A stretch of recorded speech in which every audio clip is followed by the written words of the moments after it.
کچھ لوگ ہوتے ہیں جلسے کو بگاڑنے والے، آپ ان کی باتوں میں مت آئیے، ان کو بھی صبر کرنا چاہیے۔ تو میں یہ کہہ رہا تھا کہ اسلام کے اندر پورے کے پورے داخل ہونے کا حکم ہے، وہ کون سا اسلام ہے اور یہ کیوں کہا جا رہا ہے؟ پوری زندگی ہم غور کریں، پیدائش سے لے کر موت تک، کیا ہماری زندگی میں پورا کا پورا اسلام داخل ہے؟ اسلام سے پہلے کیا جہالت تھی، اور انہی جہالت کو ختم کرنے کے لیے اللہ تعالیٰ نے محمد رسول اللہ صلی اللہ علیہ وسلم کو اس دنیا میں بھیجا، لیکن وہ جہالت ہم اسلام نافذ ہو جانے کے بعد مسلمانوں میں بھی دیکھ رہے ہیں۔ آپ تصور کیجئے کتنی جہالت تھی اسلام لانے سے پہلے، اسلام کی آمد سے پہلے، نبی اکرم کے آنے سے پہلے۔ بلکہ مذہبی کتابیں تو یہ کہتی ہیں، دھارمک پستکیں تو یہ کہتی ہیں کہ جب جہالت عام ہوگی تو اسی جہالت کو ختم کرنے کے لیے آخری نبی آئیں گے۔ ہندو دھرم کی کتابوں میں باقاعدہ شریمد بھاگوت مہان پران کا ایک منتر بھی یہی ہے، اتکلوگت پرائے جنیشو کھرگر مڑی دھرمت تراڑائے ستوینی بھگوانو ترشیتی۔ جب ساری انسانیت جانوروں کی طرح ہو جائے گی اور انسان کے اندر انسانیت ختم ہو جائے گی، وہ جانور بن جائے گا۔ جنیشو کھر گڑ مڑی، ساری جنتا جب جانور ہو جائے گی، انسانیت نام کی اس کے اندر کوئی چیز نہیں ہوگی اور دھرم بھرشٹ ہو جائے گا، تب اس دھرم کو زندہ کرنے کے لیے، اس دھرم کو نئے طور پر استھاپت کرنے کے لیے اللہ تعالیٰ آخری نبی کو بھیجے گا۔ بھگوان اوترشیتی، بھگوان اوتار پریشت کرے گا، اوتار بھیجے گا، یعنی اللہ کی طرف سے آخری نبی اس دنیا میں آئے گا۔ آخری نبی کے آنے کا مقصد جہالت کو ختم کرنا ہے، لیکن نبی تو آ کر چلے بھی گئے، 1400 سال ہو گئے، لیکن جہالت آج ہمارے اندر ویسی کی ویسی پائی جا رہی ہے۔ عرب کے حالات پر ذرا ایک نظر ڈالیے، کیسے حالات تھے؟ آپ کو معلوم ہے جوا اتنا کھیلا جاتا تھا، زاد المعاد پڑھی علامہ ابن قیم کی، جوا اتنا کھیلا جاتا تھا کہ جوئے میں جب انسان رقم ہار جاتا تھا تو مکان جوئے میں لگا دیا کرتا تھا، اور جب مکان بھی جوئے میں ہار جاتا تھا تو وہ اپنی بیوی جوئے میں لگا دیا کرتا تھا، اور جب وہ بیوی بھی جوئے میں ہار جاتا تھا تو پھر وہ اپنی جوان بیٹی کو جوئے میں لگا دیا کرتا تھا، اور اپنی بیٹی تک کو جوئے میں ہار جایا کرتا تھا۔ جوئے کی یہ شکل آج ہمارے سماج میں بھی موجود ہے۔ یہ الگ بات ہے، لوگ مکان تک تو ہار رہے ہیں، رقم ہار رہے ہیں، مکان ہار رہے ہیں، بیوی نہیں لگائی جا رہی ہے، بیٹی نہیں لگائی جا رہی ہے، لیکن جوئے کی شکل آج ہمارے سماج میں موجود ہے۔ شراب اتنی پی جاتی تھی محمد رسول اللہ کے آنے سے پہلے، شراب اتنی پی جاتی تھی کہ وہ لوگ جب کھانے کے دسترخوان پر کھانا کھانے کے لیے بیٹھتے تھے تو پانی کے بجائے شراب کی بوتل، شراب کا مگ، شراب کا جگ، شراب کا لوٹا وہ رکھ لیا کرتے تھے، اور جب کھانا کھاتے کھاتے پانی پینے کی ضرورت پڑتی تو پانی نہیں پیتے، بلکہ منہ کا لقمہ جو حلق تک پہنچا ہوا ہے اس کو شراب پی کر وہ حلق کے نیچے اتارا کرتے تھے۔ شراب کھانے کی جگہ پر، کھانے کے دسترخوان پر پانی کی جگہ پر شراب رکھی جاتی تھی۔ شراب اتنا پیتے تھے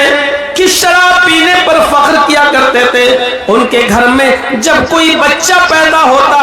تو وہ بچہ، لوگ اس معاشرے کے، اس سماج کے، اس پیدا ہونے والے نومولود اس بچے کو پانی نہیں پلاتے، دودھ کا قطرہ ماں اپنی پستان کے دودھ کا قطرہ اس کو نہیں دیتی، اس کو شہد نہیں دیتی، سب سے پہلے اس بچے کے حلق میں جو چیز ڈالی جاتی پیدا ہونے کے بعد، ماں کے پیٹ سے باہر آنے کے بعد، وہ شراب کا قطرہ ہوتا، شراب کی بوندیں ہوتی. فخر کیا جاتا کہ میرا گھر میں بچہ پیدا ہوا اور باپ دادا کی وراثت کو زندہ رکھا ہے، باپ شرابی ہے تو اس نے اپنے بیٹے کو بھی پیدا ہونے کے بعد سب سے پہلے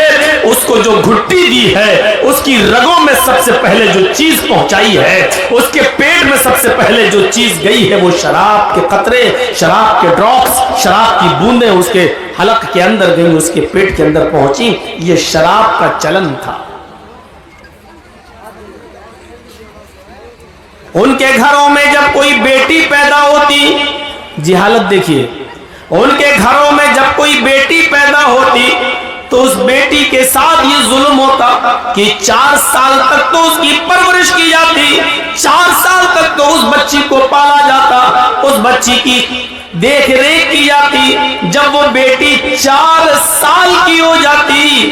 تب اس کا باپ میلے کے بہانے اپنی بچی کو لے جاتا، اپنی بیوی سے کہتا کہ اس کو نہلاؤ، اس کو دھلاؤ، اچھے کپڑے پہناؤ.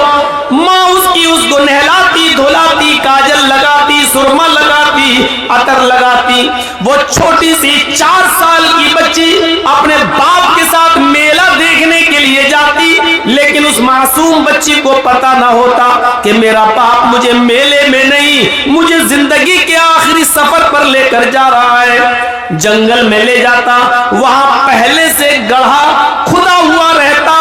وہ اپنی بیٹی سے کہتا، بیٹی اس گڈھے میں جھانک کر دیکھو، تمہیں تمہاری ماں نظر آئے گی. وہ بیٹی جب گڈھے میں جھانک کر دیکھتی، وہ بیٹی اپنی ماں کو دیکھنے کے لیے جب گڈھے میں جھانکتی تو پیچھے سے اس کا شقی القلب باپ، پیچھے سے اس کا ظالم باپ اس کو دھکا دے دیتا اور وہ چھوٹی سی 4 سالہ بچی اس گڈھے کے اندر گر جاتی. پھر یہ پیچھے نیچے زمین سے مٹی اٹھا کر اس گڈھے کو پاٹنے لگتا اور اپنی 4 سال کی بچی کو اسی میں دفن کر دیتا اور آخری سانس تک وہیں رکا رہتا.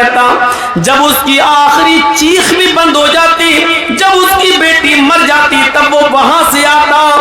اور اپنی قوم کے اندر آ کر، اپنے سماج میں آ کر کہتا، لوگوں میں نے اپنی بچی کو 4 سال کے بعد دفن کر دیا ہے، میں نے اپنی بچی کو گاڑ دیا ہے، میں نے اپنی بچی کو زندہ دفن کر دیا ہے. اس پر گرو کیا جاتا، فخر کے ساتھ کہتا کہ میں نے اپنی بچی کو گاڑ دیا. یہ جہالت تھی. آج ہمارے سماج میں زندہ تو دفن نہیں کیا جاتا، لیکن ماں کے پیٹ میں اگر لڑکی ہے اور الٹرا ساؤنڈ پر چیک کرا کے معلوم کر لیا کہ پیٹ میں پلنے والی بچی ہے، تو باپ اور ماں دونوں مل کر، میاں اور بیوی، اس بچی کو گرا دیتے ہیں، گرب ساکت کرا دیتے ہیں، حمل اسقاط کر دیتے ہیں اور اس بچی کو مار ڈالا جاتا ماں کے پیٹ میں. وہ زندہ دفن کرتے تھے، یہاں ماں کے پیٹ میں ہی مار دیا جاتا ہے. بخاری کی حدیث ہے، جو بچے ماں کے پیٹ میں مار دیے جاتے ہیں، 1 دن کا ہو، 2 دن کا ہو، 1 مہینے کا ہو، 2 مہینے کا عمل ہو، جو بچے ماں کے پیٹ میں قتل کر دیے جاتے ہیں، اسقاط کر دیے جاتے ہیں، گرا دیے جاتے ہیں، قیامت کے دن اللہ تعالی اس بچے کو زندگی دے گا، اس کو زبان دے گا، اس کا ہاتھ، اس کے پیر اس کو دے گا. قیامت کے دن یہ بچہ اپنی ماں کی پستان سے لٹکا ہوا آئے گا. جاء یوم القیامہ ومعلق بین ثدیہا. بخاری شریف کی حدیث کے الفاظ ہیں، اللہ تبارک و تعالی اس بچے کو قیامت کے دن زبان دے گا، ہاتھ پیر دے گا، بولنے کی طاقت دے گا. یہ بچہ اپنے ماں کی پستان سے لٹکا ہوا آئے گا، اپنی ماں کا دودھ پی رہا ہوگا، اپنے ماں کی پستان سے دودھ کو چوس رہا ہوگا. پھر اللہ اس کو اجازت دے گا، آئے میرے بندے، تجھے کچھ کہنا ہے تو کہے، تجھے کچھ عرض کرنا ہے تو میرے سامنے عرض کر، تجھے کچھ بولنا ہے تو بول. وہ چھوٹا سا معصوم بچہ جو دنیا میں ماں کے پیٹ میں مار دیا گیا، ماں کی پستان چھوڑے گا، زبان چلائے گا، چیخ کر کہے گا، یقول یا ربی